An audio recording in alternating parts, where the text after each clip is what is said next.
Hello बच्चों, ये video है हमारे स्पेशली क्लास 11th के प्यारे प्यारे बच्चों के लिए जिनका फाइनल एग्ज़ाम सब आने वाला है।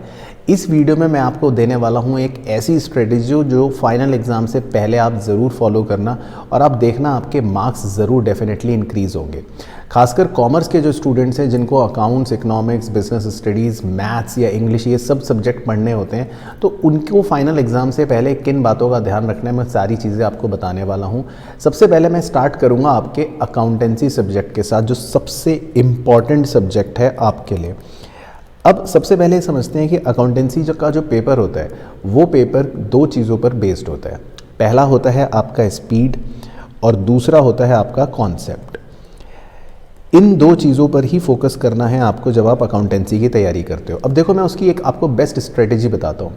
आपके अकाउंटेंसी के पेपर में जो सबसे इम्पॉर्टेंट चैप्टर्स हैं जिनके क्वेश्चन 100% शॉर्ट आएंगे ही आएंगे, वो कौन से हैं? सबसे पहला है जो आपका फाइनल अकाउंट्स है विद एडजस्टमेंट वाला, ये एक मोस्ट इम्पॉर्टेंट चैप्टर है। इसके बाद एक चैप्टर है आपका रेक्टिफिकेशन वाला, ये मोस्ट इम्पॉर्टेंट चैप्टर है। इसके अलावा आपका एक चैप्टर है डेप्रीसिएशन, इसका एक क्वेश्चन ज़रूर आता है। और बहुत से स्कूल्स के अंदर BRS जो चैप्टर है उसका भी एक क्वेश्चन ज़रूर आता है। अब इसके अलावा कुछ और अदर चैप्टर्स हैं। जो लास्ट चैप्टर है सिंगल एंट्री सिस्टम का, या जो आपका एक चैप्टर है कैश बुक का, सब्सिडरी बुक का, इनके भी छोटे छोटे क्वेश्चंस आ जाते हैं। अब देखो, यहाँ पर सबसे ज़्यादा इंपॉर्टेंट चीज़ समझने वाली ये है कि जब आप एग्ज़ाम में पेपर करते हो अकाउंटेंसी का, तो आपका पेपर 100% मैं श्योर हूँ पहले छूटा होगा। चाहे आपने PT दिए हों, UT दिए हों, हाफ ईयरली हों या इससे पहले के एग्ज़ाम में।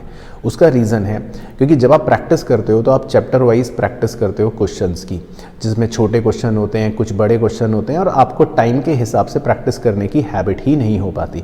अब आपको एक काम करना है, आपको सबसे पहले तो ये 1 या 2 सैम्पल पेपर सॉल्व करना है 3 घंटे का टाइमर लगा के।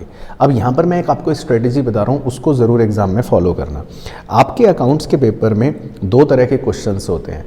एक होते हैं वो जिनमें आपको कम टाइम लगेगा और एक होते हैं वो जिनमें आपको डेफिनेटली ज़्यादा टाइम लगेगा, और वेटेज उनकी सेम होती है, या तो 4 नंबर या 6 नंबर। तो आपको लिस्ट आउट करने हैं वो चैप्टर्स के क्वेश्चन जो आप पहले सॉल्व करोगे एग्जामिनेशन में। तो देखो, सबसे पहले आपको ध्यान रखना है एग्जामिनेशन में आपको वो क्वेश्चंस पहले सॉल्व करने हैं जिनमें आपको जर्नल एंट्रीज मेनली करने होते हैं। जैसे फॉर एग्जांपल जर्नल वाला चैप्टर हो गया, या आपको कभी कभी GST की भी जर्नल एंट्रीज दे देता है, या आपका रेक्टिफिकेशन ऑफ एरर्स का जो चैप्टर है इसमें आपको जर्नल एंट्रीज करनी होती हैं। क्योंकि जर्नल एंट्रीज जो होती हैं वो फास्ट होती हैं, उसमें आपको लेजर नहीं बनाना, कोई लंबा चौड़ा फॉर्मेट नहीं बनाना। इसके अलावा कुछ होते हैं जो मीडियम चैप्टर्स होते हैं, जो थोड़ा सा कंपैरेटिवली आपके बड़े चैप्टर से कम टाइम लेते हैं।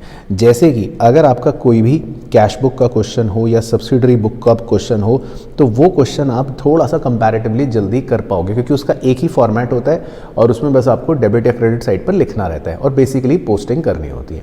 लेकिन जो सबसे ज़्यादा टाइम कंज्यूमिंग क्वेश्चंस होते हैं उनको आप सबसे लास्ट में करोगे।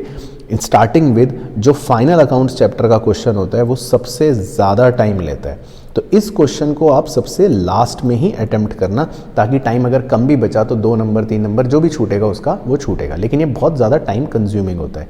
इसी तरह आपका दूसरा टाइम कंज्यूमिंग चैप्टर सबसे बड़ा होता है डेप्रीसिएशन का, क्योंकि इसके अंदर स्कूल में आपकी teacher definitely part of the machine बेचेगी, WDV मेथड देगी, तो इसमें बहुत ज़्यादा टाइम वेस्ट होता है। तो पहले ही आज अपना ये सोच के रखना कि मुझे फाइनल अकाउंट्स और डेप्रीसिएशन इन दोनों का क्वेश्चन बिल्कुल लास्ट में करना है, 12 नंबर का रिस्क लास्ट में लेना है। अच्छा, इसके अलावा सबसे ज़्यादा कई बार टाइम कंज्यूमिंग होते हैं जो आपके छोटे छोटे MCQs होते हैं। अब MCQs में क्या होता है, वो होता तो 1 नंबर का है, लेकिन उसमें को भी सॉल्व करने में कई बार टाइम लगता है, तो उसकी भी मैं आपको ट्रिक बता रहा हूँ कि कैसे करना है। एग्ज़ाम के अंदर जब आप MCQ सॉल्व करोगे तो 2 तरह के MCQ होते हैं। एक होते हैं स्टेटमेंट वाले, जिसमें बस क्वेश्चन देखा और फटाफट से थ्योरी या तो टिक लगानी है या आपको आंसर पता चल जाता है। एक होते हैं MCQ जिसमें आपको सॉल्विंग करनी है, तो जो भी सॉल्विंग वाले MCQ होंगे वो लास्ट में करना है। इसका मैं रीज़न बता रहा हूँ। एक MCQ जो होता है वो 1 नंबर का होता है। अब अगर आप शुरू में 1 नंबर का MCQ लेके बैठ गए सॉल्व करना, और कई बार उसमें टाइम लग गया 5 मिनट, तो सोचो 1 नंबर के लिए आप 5 मिनट वेस्ट कर रहे हो, तो ये हमको नहीं करना। तो आपकी एक स्ट्रेटेजी तैयार होगी कि आप कैसे करोगे क्वेश्चंस को सॉल्व। जब अकाउंट्स की तैयारी करोगे तो अब कॉन्सेप्ट पर फोकस करो। देखो, क्वेश्चंस की प्रैक्टिस जितनी मैंने क्लास में कराई है सिर्फ उतनी करो, और एक सैम्पल पेपर 1 या 2 सॉल्व करो। ये आपकी हो गई स्ट्रेटेजी। और एग्जामिनेशन से पहले या सैम्पल पेपर जब सॉल्व करो तो ये ट्रिक फॉलो करना कि आपको स्टार्ट करने हैं MCQs जो स्टेटमेंट वाले होंगे, फिर आपको करने हैं इजी क्वेश्चन जो छोटे वाले हैं जिनमें टाइम कम लगता है, फिर आपको करने हैं थोड़े से मीडियम वाले क्वेश्चन जिनमें टाइम थोड़ा सा मतलब कंपैरेटिवली ज़्यादा लगता है, और सबसे लास्ट में आपको पता है कौन से क्वेश्चंस करने हैं, MCQ जो सॉल्विंग वाले हैं और डेप्रीसिएशन और फाइनल अकाउंट्स वाले क्वेश्चन जिनमें सबसे ज़्यादा आपका टाइम वेस्ट होता है। तो अकाउंट्स के लिए तो आपकी ये स्ट्रेटेजी मास्टर प्लान है, पेपर के लिए भी, पेपर से पहले भी। और अब कमेंट कर दो एक बार किन 3 चीज़ों पर फोकस करना है। सबसे पहले कॉन्सेप्ट्स जो हमने क्लास में पढ़े हैं सिर्फ वो करना अच्छे से, वही क्वेश्चंस करना। दूसरी चीज़ स्पीड का भी ध्यान रखना है, और तीसरी चीज़ 2-3 सैम्पल पेपर सॉल्व ज़रूर कर लो, मॉक पेपर सॉल्व कर लो, मतलब टेस्ट पेपर सॉल्व करो, ताकि 3 घंटे में आप पूरा कर पा रहे हो कि नहीं इसकी प्रैक्टिस हो जाएगी। ठीक है, अब आते हैं देखो इकोनॉमिक्स के अंदर। इकोनॉमिक्स में आपको सबसे इंपॉर्टेंट चीज़ ये समझनी है कि ये 2 पार्ट्स में पूरा का पूरा पहले तो डिवाइडेड है, और दोनों का पोर्शन आपका बहुत ही अलग तरह से चलता है। अब अगर पहले मैं आपको माइक्रो बताऊं, देखो माइक्रो में क्वेश्चंस जो आते हैं वो 80% डायरेक्ट होते हैं, 20% थोड़े से एप्लीकेशन बेस्ड होते हैं। अब लेकिन इसके अंदर भी कुछ कुछ जगह पर न्यूमेरिकल्स हैं, तो सबसे पहले उन न्यूमेरिकल्स की लिस्ट बना लो किन चैप्टर्स में आपके कौन कौन से फॉर्मूले हैं। स्टार्टिंग विद यूटिलिटी में थोड़े बहुत फॉर्मूले हैं, TU MU निकालने को आता है, प्रोडक्शन में TP MP AP निकालने को आता है, कॉस्ट में तो बहुत सारी कॉस्ट है, रेवेन्यू में थोड़े से छोटे फॉर्मूले हैं, elasticity of demand, elasticity of supply, इसमें फॉर्मूले हैं। तो सबसे पहले लिस्ट आउट कर लो हर चैप्टर के फॉर्मूले जो आपको पूरे माइक्रो में यूज़ करने हैं। उसके बाद माइक्रो इकोनॉमिक्स में दूसरी सबसे इंपॉर्टेंट चीज़ होती है डायग्राम्स। सारे चैप्टर के जो हमने क्लास में डायग्राम्स बनाए हैं एक बार गो थ्रू कर लो, starting with PPC MU TU, सारे के सारे हर चैप्टर के डायग्राम्स होते हैं वो आपको आने ही आने चाहिए, उनकी प्रैक्टिस करके निकाल के रख लो, क्योंकि आपके माइक्रो के अंदर फॉर्मूलों के क्वेश्चंस और डायग्राम के क्वेश्चंस तो कंपलसरी हैं। अब देखो जब आप इसकी स्टडी करते हो तो आप सिंपल जो मैंने आपको नोट्स लिखवाया उससे गो थ्रू कर लो, और लास्ट में सिर्फ बुक खोलनी है, बुक से सिर्फ आपको क्या करना है, क्वेश्चंस करने हैं, सिर्फ क्वेश्चंस देखने हैं। देखो माइक्रो के अंदर MCQ आते हैं वो इजी होते हैं, थोड़े से न्यूमेरिकल आएंगे वो भी कंपैरेटिवली यूजिंग, और डायरेक्ट क्वेश्चन होंगे तो इसमें स्पीड का चक्कर नहीं है, पेपर आपका छूटेगा नहीं, बस आपको क्वेश्चंस का एक्सपोजर चाहिए, क्योंकि माइक्रो में क्वेश्चन किसी भी तरह का पूछे वो बस आपको ये पहचानना है कि वो क्या पूछ रहा है, उसका आंसर नोट्स के अंदर से मिल जाता है जो ईजी और डायरेक्ट होता है। ठीक है, माइक्रो के लिए इन बातों का ध्यान रखना है मेनली। अब जब आप स्टैटिस्टिक्स पर पहुंचते हो तो स्टैटिस्टिक्स में थोड़ी सी आपको रिटन प्रैक्टिस ज़्यादा करनी है, क्योंकि इसके अंदर तो हर चैप्टर में एक तो फॉर्मूले बहुत सारे हैं, और इसमें आपको सबसे इम्पॉर्टेंट चीज़ ये है कि कुछ डायग्राम्स भी बनाने हैं, टैबुलेशन वाले भी करने हैं, और लास्ट के बड़े बड़े फॉर्मूले भी हैं, तो इसमें टाइम लगता है, थोड़ा सा टाइम लगता है, तो यहाँ पर आपका स्पीड गेम इन्वॉल्व हो जाता है। तो स्टैटिस्टिक्स में तो मैं आपको सिंपल सजेशन दूंगा कि क्या करो, मैंने आपको सारे के सारे टॉपिक करा रखे हैं, है ना, अपनी प्लेलिस्ट के अंदर भी हैं, वीडियोस के अंदर भी हैं, आपको सिंपल बस वही नोट्स फॉलो करने, लेकिन बस फॉर्मूले वहाँ से देखो या अपने नोट से देखो। उसके बाद आप इसमें क्वेश्चंस की ज़्यादा प्रैक्टिस करो, कोशिश करो डेली 10 से 15 क्वेश्चंस आप स्टैटिस्टिक्स के सॉल्व करना शुरू करो, मतलब स्टैटिस्टिक्स पे ज़्यादा टाइम दो, रिटन प्रैक्टिस पर, फॉर्मूलेस पर और उनके क्वेश्चन सॉल्विंग पर।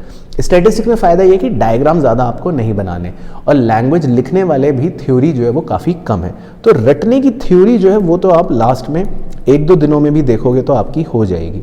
माइक्रो में थोड़ा थ्योरी ज़्यादा है लर्न करने के लिए, उस पर आपको ज़्यादा टाइम देना है। अब इकोनॉमिक्स में भी कोशिश करना कम से कम 2 सैम्पल पेपर एक बार सॉल्व कर जाओ 3 घंटे का, ताकि आपको पता लग जाए कि क्वेश्चन इसमें मिक्स कैसा आता है। अब यहाँ पर बड़ा सिंपल है, आप MCQ से शुरू करो, और सबसे पहले इसमें वो क्वेश्चंस करने हैं एग्जाम में जो आपको कॉन्फिडेंट हो, जो आपको आते हैं। माइक्रो आता है तो माइक्रो कर लो, मैक्रो और स्टैटिस्टिक्स आता है तो स्टैटिस्टिक्स कर लो। ठीक है, बाकी क्वेश्चन का फ्लो इसमें सिंपल रखना है, जो बड़े क्वेश्चन है वो लास्ट में ही करने हैं, और जो छोटे और इजी क्वेश्चन है वो पहले करने हैं। बाकी माइक्रो के लिए मैं आपको एक प्रो टिप दे देता हूँ, जब भी कोई 3 नंबर या 4 नंबर का या 6 नंबर का कोई क्वेश्चन लिख रहे हो तो आपको उसमें अपनी इंग्लिश लिखनी है, वो इंपॉर्टेंट है पॉइंट।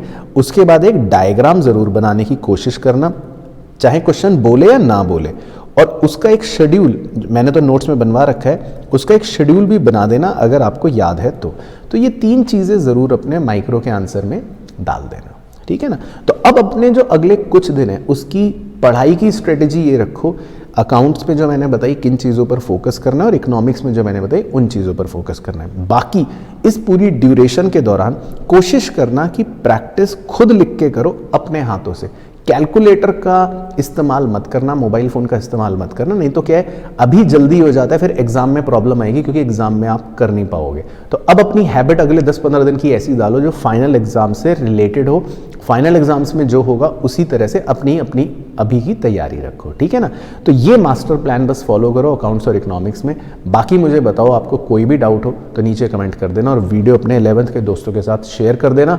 आरकेजी इंस्टीट्यूट का ऐप डाउनलोड कर लो, फ्री बैच है, वहाँ पर सारी हमारी वर्कशीट्स, नोट्स सब कुछ अवेलेबल है और आपका बैचमेट्स के साथ एक ग्रुप भी वहाँ पर अवेलेबल है, ठीक है ना। तो all the best for your class 11th final exams. और हमारी सीरीज़ फॉलो कर लेना, उसकी प्लेलिस्ट यहाँ पर आपकी आ रही होगी। ये प्लेलिस्ट आपके एग्जाम में डेफिनेटली बहुत हेल्प करेगी। All the best, see you in the next video.